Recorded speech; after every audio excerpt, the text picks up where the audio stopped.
Hey everyone, this is Steve from GamersNexus.net, and today we are looking at two things that are basically twins: the 750 Ti and which one of these is the 750 Ti SuperClocked.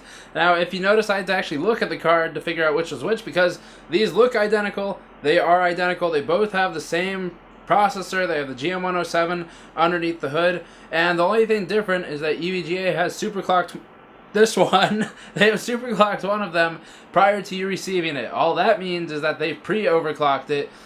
In this case, about 150 megahertz. It is a difference between 1020 and 1176. So that's a pretty big difference, but it's pre-done for you. So all we're doing today is seeing, is it worth it? Is it worth getting a SuperClocked card? Now, this is a small sample size. We're only looking at 750 Ti's here, but we're just going to extrapolate and go from there on at least EVGA's NVIDIA products in terms of telling if SuperClocked is worth buying, if you can just do it yourself, and what does it even gain you for FPS. So I keep having to look at these to figure out which is which I think I would probably be awful at having twins because I would need the doctor to draw SC on one of them so I know which one is SuperClocked. This is the SuperClocked card. It is $150 and you can get it for about $140 normally with a rebate. The non-SuperClocked card is $140, tends to be about $130, $120 at very best with a rebate. So they're about a $20 difference on average.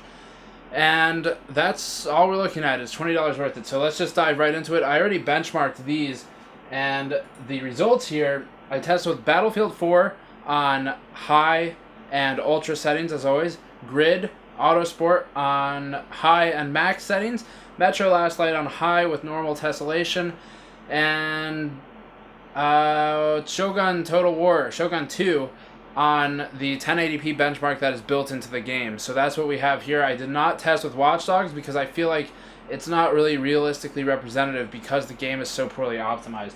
So I didn't want to have like a 15 FPS versus 16 FPS because it's not going to tell us anything other than that the game isn't programmed very well for this hardware. So here's what we have first. We have Battlefield 4 on high settings, and the performance was actually it was a pretty big difference. It was about 20% gain with the SuperClocked card, which is the one marked with SC. So that one performed 20% better with average FPS, 66 versus 54. That's huge because 54 is the difference between you having to disable one more setting or change one more setting so that you can achieve 60 and being able to run it on properly high settings with the preset. Now, when we look at the Ultra benchmark, we don't have quite as impressive performance gains. It's about 11% from 42 to 47, which is hardly noticeable. You might be able to get a little bit more out of the SuperClocked card, but that's, it's kind of cutting it close there. In Grid Auto Sport, it was actually the least impressive. There was a 3% gain on a high, probably because we were potentially bottlenecking somewhere else. And there was an 11% gain on max, jumping from 43 FPS on the non-SuperClocked to 48 FPS average, which again is not necessarily too noticeable, but in the future, in a year from now, when you're borderline 50 and 60 FPS, that 10% could be a big gain. It just kind of depends how far out you're looking and what games you're playing with, because obviously all games will perform differently, as we're seeing here. Metro Last Light, we have a 5% gain from 41 to 43, not noticeable at all, really, in this case. And then Shogun Total War 2, we have an 8% gain from 48 to 52 FPS. Again, that is a 4-point swing. That's really not going to be noticeable for the vast majority of users. So I also benchmarked thermals just to see what's going on here.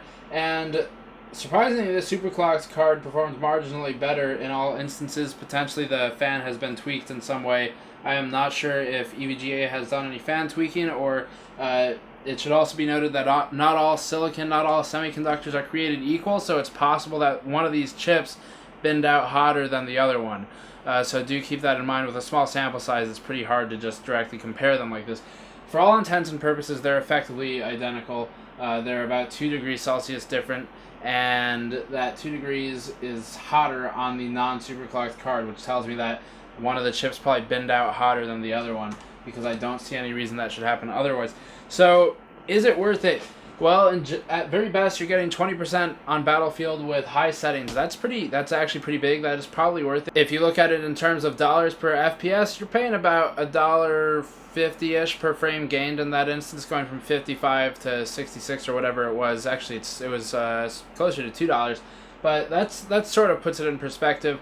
I did try overclocking both these cards. The 750 Ti non-superclocked, I was able to push 150 megahertz over stock, which is what this is, very easily and stably, and I didn't even really have to touch voltage all that much. So what that means is that, assuming all cards are created equal, which they are not, but let's just assume for a second that's the case, you can overclock this non-superclocked card very easily using Precision or Afterburner and push it 150 megahertz over stock, and you basically get this.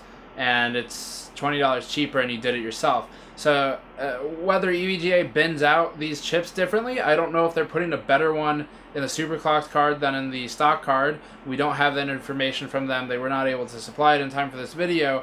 But if that is the case, you will benefit potentially from a superclocked card if you are looking to overclock further. Unfortunately, due to issues with the EVGA's precision software right now, and some drama going on there between them and Riva Tuner and the internets, which is always very good at this sort of stuff. I'm being sarcastic. I was not able to see how far I could push this due to issues with voltage and the software, and not having control over it like I wanted to. So all in all, $20, probably worth it if you want to be lazy. It's worth it if you want the small gains just for that sort of sake, that peace of mind going into the future. I think practically it's not worth buying the superclocked card if you're saving $20 by buying this one, especially because I could so stably overclock this one to equate this one, and they perform the same at that point. So I think most users should probably buy the non-superclocked card and save themselves the bucks. If you're gonna pay $10 to go from non-superclocked to superclocked, just do it. In my opinion, it's probably worth the $10, especially if you're lazy and you know you're not going to overclock anyway. And again, it gives you that peace of mind.